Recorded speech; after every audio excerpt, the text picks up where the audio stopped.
నమస్తే, welcome to వలయం TV. సినిమాల్లో పవన్ కళ్యాణ్ పవర్ఫుల్ పంచులు వేస్తారు. ఇప్పుడు ఆయన పైనే నిజ జీవితంలో భారీ పంచులు పడ్డాయి.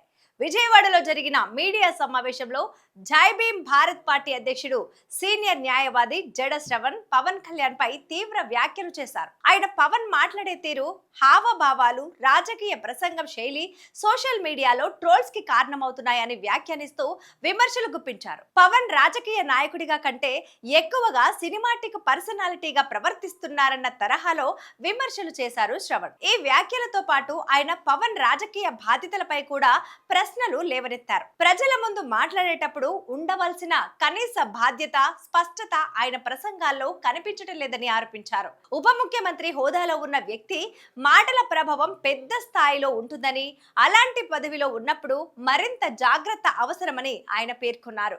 గత రాజకీయాల విషయాన్ని ప్రస్తావిస్తూ 2019కి ముందు రాష్ట్రంలో ఉన్న ప్రభుత్వంపై పవన్ కళ్యాణ్ అప్పట్లో ఎందుకు గట్టిగా స్పందించలేదన్న ప్రశ్నను ఆయన లేవనెత్తారు. అలాగే సుగాలి ప్రీతి కేసును ప్రస్తావిస్తూ ఆ ఘటనపై అప్పటి వ్యాఖ్యలు, ఇప్పటి వ్యాఖ్యల మధ్య వ్యత్యాసం ఎందుకు వచ్చిందో వివరణ ఇవ్వాలని డిమాండ్ చేశారు.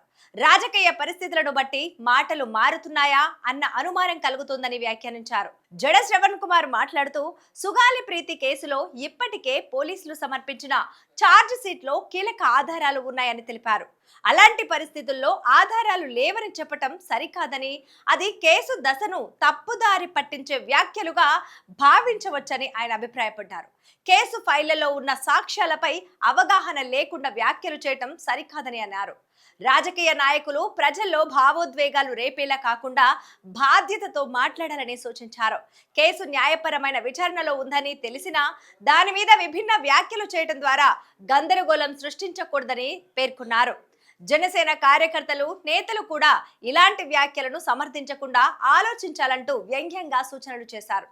మొత్తంగా పవన్ కళ్యాణ్ రాజకీయ ప్రవర్తన, వ్యాఖ్యల శైలి, ప్రస్తుత స్టాండ్ల మధ్య తేడాలపై ఆయన తీవ్ర విమర్శలు చేశారు. అదే సమయంలో కేసుల విషయంలో ఆధారాలు, న్యాయ ప్రక్రియలపై అపోహలు రాకుండా చూడాల్సిన అవసరం ఉందని కూడా ఆయన అభిప్రాయపడ్డారు. పవన్ నిజ జీవితంలో కూడా నటిస్తున్నారని, ఈ శతాబ్దపు మోస్ట్ కామిక్ పర్సన్ గా పవన్ కళ్యాణ్ కనిపిస్తున్నారని ఎద్దేవా చేశారు శ్రవణ్. ఇవి ఇవాల్టి అప్డేట్స్. మరిన్ని అప్డేట్స్ కోసం వలయం టీవీని సబ్స్క్రైబ్ చేసుకోండి.